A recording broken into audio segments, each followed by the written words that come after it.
হে দোস্ত, আজিৰ পৰা 4 বছৰ আগতে মই এই ভিডিঅ'টো বনাইছিলো, চাওক একবাৰ। হে দোস্ত, আমি মানে হে দোস্ত, welcome to my second channel Dimpu's blog. আমি মানে আজি এনে অলপমান বাহিৰত ফুৰিব আহিছিলো। এনে আৰু এটা ধুনীয়া বস্তু দেখিছো, নলবাৰীত নতুনকে বনাই আছে তাৰকা গৃহ। চাব পাৰি, নলবাৰী প্লেনেটৰিয়াম। মই দেখাই দিছো, ভালদৰে চাওক। তো 4 বছৰ হৈ গ'ল মই ব্লগ বনোৱা, এটা নলবাৰীত তাৰকা গৃহ বনাই আছিল। এইটো দেখাইছিলো যে এইটো কেতিয়া হ'ব, আৰু ভাগ্যক্ৰমে 2022ত হ'ল দিয়ক এইটো কমপ্লিট। আৰম্ভ হৈ গ'ল নলবাৰীত তাৰকা গৃহ আকাশ চন্দ্ৰলৈ যোৱা। তো বলক আমি ভিডিঅ'টো আৰম্ভ কৰো। ভাই টিকেট কাট। কিন্তু অতি দুখ লগা কথা, মানুহ ইমানে ফুল, টিকেট নাই। তোমালোকৰ ৰখি আছা আৰু কেতিয়া নেক্সট শ্ব'? আমি দুটাৰ পৰা আছে, কিন্তু আমি দেটাৰ টিকট কাটব পাৰিম।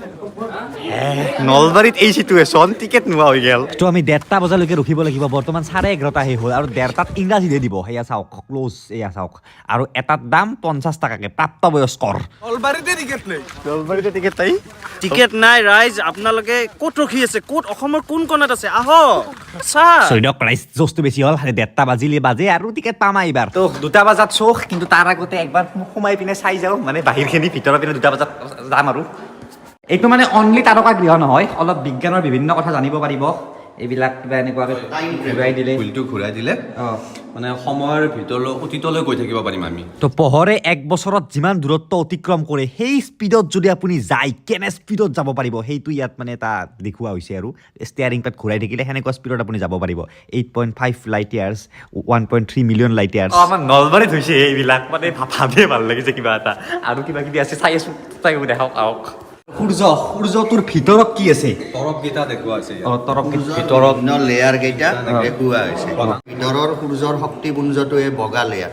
মেইন শক্তিটো ইয়াৰ পৰা আহে। মেইন শক্তিটো ইয়াৰ পৰা। এইটো ডিউ টু হিলিয়াম কম্বাছন।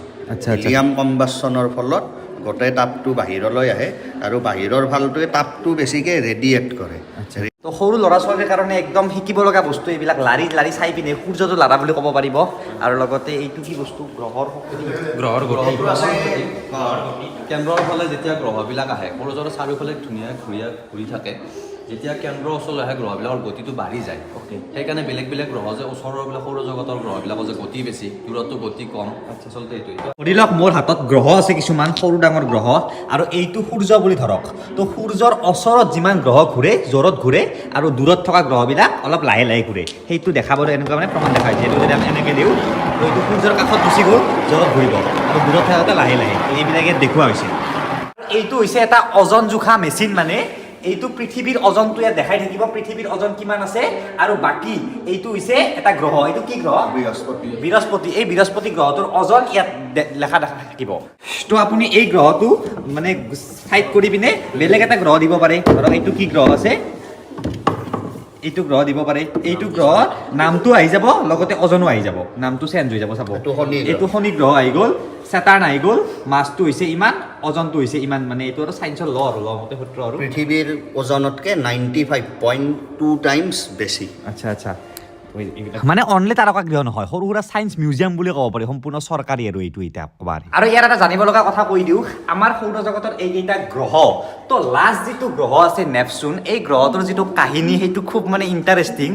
এই নেপচুন গ্ৰহটো মানে পৃথিৱীৰ পৰা কাগজ কলম লৈ পিনে এজন বৈজ্ঞানিকে আৱিষ্কাৰ কৰিছিল। তো সৌৰজগতৰ বাকী যিমান গ্ৰহ আছে, এই দূৰবীক্ষণ বা কিবা যন্ত্ৰৰে আৱিষ্কাৰ কৰিছিল, স্পেচিয়েলি দূৰবীক্ষণৰে। কিন্তু লাষ্টৰ এই নেপচুন গ্ৰহটো কাগজ কলম ব্যৱহাৰ কৰি সূত্ৰৰে আৱিষ্কৃত হৈছিল যে এই এটা গ্ৰহ থাকিবই লাগিব।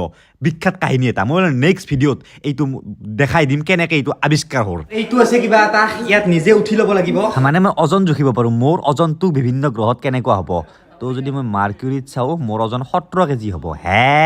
আৰু আপোনাৰ যি ৰাশি, কৰ্কট, মেঘ, বৃশ্চিক, সেই ৰাশিটো কিয় হ'ল আপোনাৰ, সেইটো ইয়াত এক্সপ্লেইন কৰিছে যে কি ৰাশি চক্ৰৰে পাৰ হয়। বিজ্ঞানত অকল আমাৰ জ্যোতিষীৰ লগত অকণমান খেলি মেলি আছে, তথাপিও আৰু সেইটো বিষয়ত মই নাযাওঁ, কাৰণ এইটো আৰু হেৰি হৈ যাব। কিন্তু মানে কি হয়, আমি যেতিয়া জন্ম হওঁ, ধৰক আজি আমাৰ জন্ম হৈছে, আজি তাৰমানে পৃথিৱীয়ে স্থানটো কোনটো কনষ্টেলেশ্যন বা কোনটো ৰাশিত লৈছিলে। ধৰক আমাক আপোনাৰ কৰ্কট ৰাশি তাৰমানে সীমাটো পাৰ হওঁতে এমাহ লাগে। তো এনেকৈ কিবা কিবি চালোঁ, আৰু এতিয়া মেইন ভিতৰত তাৰকা গৃহটো চাব যাম, বলক। 3D তাৰকা গৃহ। এনেকুৱাকৈ কোৱা হয় যে এই পৃথিৱীত যিমান ধূলিকণা আছে, তাতকৈও বহুত বেছি গ্ৰহ নক্ষত্ৰ আছে আমাৰ এই বিশ্ব ব্ৰহ্মাণ্ডখনত বেছি নেদেখাও জাষ্ট আপোনালোকে নলবাৰীৰ সৰিয়হতলীত আহিব আৰু সোমাই যাব আৰু মেইন আমি তাৰকাগৃহত গৈ আছো এতিয়া মানে তাৰকাগৃহ মানে এই আৰু য'ৰ পৰা দেখা হ'ব ইয়াতে দেখুওৱা হ'ব আকাশৰ সেইটো কিমান মানুহে চাব পাৰে 60 জনৰ চিট কেপাচিটি 60 জনৰ চিট কেপাচিটি 50 টকা টিকেট আৰু ষ্টুডেণ্টৰ 30 টকা 30 টকা আৰু এই প্লেনেটৰিয়ামটো হৈছে অসমৰ একমাত্ৰ 3D প্লেনেটৰিয়াম আৰু ইয়াত সেইকাৰণে চশমা লাগে চশমা আছে 3D এইযোৰ 3D চশমা হয়। চশমাত কোৱালিটি এইযোৰ চশমা হেভি আছে দামী আছে অঁ। ল'ৰা ছোৱালী প্ৰত্যেকে যাতে যোনে যোনে আহে ইয়াৰ চেনেলটোৰ জৰিয়তে আমি অনুগ্ৰহ কৰিছোঁ যাতে এইযোৰ আহোঁতে পিন্ধোতে ভালকৈ হেণ্ডেল কৰে এইবিলাক চশমা চাওক দামী দামী চশমা আনিছে চশমাৰ এয়া বাকচ চাওক বাহিৰৰ পৰা আহিছে এইবিলাক চশমা আৰু এইবিলাক মেচিনেৰে কণ্ট্ৰল কৰা হয় ইয়াৰ পৰা দাদা এনে কিহৰ ওপৰত দেখাব বস্তু এটাই থাকিব নে ছাবজেক্ট বেলেগ বেলেগ বেলেগ ছাবজেক্ট থাকিব সদ্যহতে আমি এতিয়া এটা ছাবজেক্টে ৰাখিছোঁ কাৰণ প্ৰত্যেক ল'ৰা ছোৱালীয়ে এটা বস্তু একেলগে বুজি পাওক এটা সময়ত কি কাৰণ বৰ্তমান কি দেখাব এতিয়া আমি dawn of the speech as তাৰমানে এইটো মানে মহাজগতৰ প্ৰথম যিটো আৰম্ভণি হৈছিলে বিৱৰ্তনটো Okay. সেইটোক দেখুওৱা গৈছে কেনেকৈ আৰম্ভ হৈছিলে ৰাছিয়া আমেৰিকা যুদ্ধৰ ফলত যে আমি উপগ্ৰহবিলাক স্থাপন কৰা কাম আৰম্ভ হ'ল প্ৰথম সেই কামটো এটা ভিডিঅ' আকাৰে দেখুওৱা হৈছে গোটেই জাৰ্ণিটো প্ৰথম অৱস্থাৰ পৰা ওকে মজা মেইন মানে কম্পিউটাৰত আপুনি থাকে মই থাকোঁ মোৰ লগৰ আছে এওঁ ইলেক্ট্ৰিচিয়ান থাকে তো মানুহ এতিয়া আহিব 2টা বাজে আৰু মানুহ অহাৰ আগত অলপমান আপোনালোকক দেখাই দিছোঁ কেনেকৈ দেখুওৱা হয় এই যিটো আহি গ'ল না ৰাউণ্ড এই ৰাউণ্ডটোতে সেই মাৰি পিনে ফ'কাছ মাৰি পিনে দেখুওৱা হ'ব এতিয়া এটা বস্তু দেখাই দিছোঁ চাওক তো লাইট চাইট নুমাই গ'ল মোকো চাগে দেখা নাই আপোনালোকে দেখাই দিছোঁ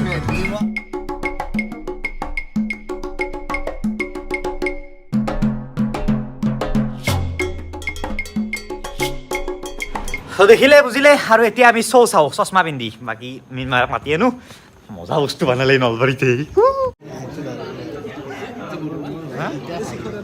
আৰু এনেকে ৰেডি আমি সকলোৱে বহি ল'লো এতিয়া চাম সেইফালে পাইলট দাদা লগাওক তো লগাই দিলে আজি 4 বছৰ আগতে যিটো ভিডিঅ' আৰম্ভ কৰিছিলোঁ সেই ভিডিঅ'টো 4 বছৰ পাছত 2022ত সেই গ'ল আশা কৰিছোঁ ভালে ভালে চলি থাকিব আপোনালোকে এইটোক লেতেৰা নকৰিব বা সেই নকৰিব চশমা টচমা পিন্ধিলে ভালকৈ হেণ্ডেল কৰিব তো ওলাই আহিলোঁ চাই পিনে সঁচাকৈ চলাকেইটা বুটামকেইটা খুলি গ'ল চ' নলবাৰীত তেনেকুৱা এটা বস্তু হ'ল ভাল লাগিল চাই পিনে এতিয়া এইবিলাক মানে চেঞ্জ কৰি থাকিব আজি হৈছোঁ এইটো ছাবজেক্টৰ ওপৰত দিছে পিছত আৰু বেলেগ এটা ছাবজেক্টৰ ওপৰত দিব ভাল লাগিল চাই পিনে